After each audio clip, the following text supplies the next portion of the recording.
Hello students, let's read the question. The question says the membranous cover of ovum at ovulation is corona radiata, zona pellucida and chorion. So let's look at the key concept here. So the key concept here is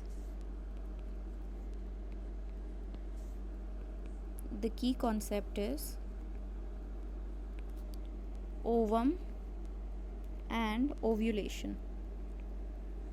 And what is ovum?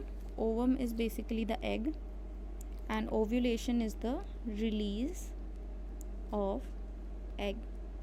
अब egg जब release होता है उसके बाद जब fertilisation हो रहा होता है तो during fertilisation there are several structural changes that are required for the fertilisation to occur. तो उसमें हम पहले स्ट्रक्चर देख लेते हैं. स्ट्रक्चर में सबसे पहले जो आउटर मोस्ट लेयर होता है उसको हम कह देते हैं, इसको हम पार्ट्स लिख लेते हैं ABCDEF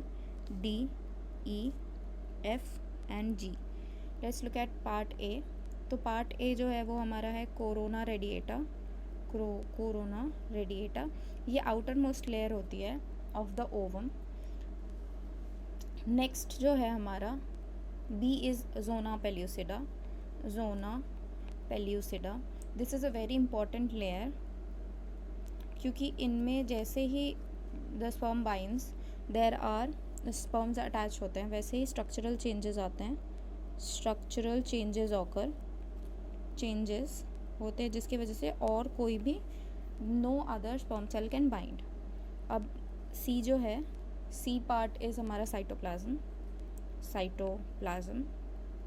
साइटोप्लाज्म में बाकी सारे ऑर्गेनल्स होंगे. डी हमारा जैसे दिख रहा है that is a sperm. E is cell membrane और सेल मेम्ब्रेन के बाद there is F and that is nucleus के बाद हमारा आता है G and that is polar body.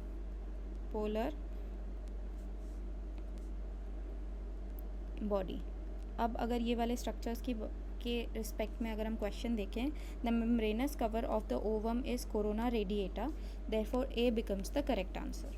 I hope आपको समझ आया हो. All the best.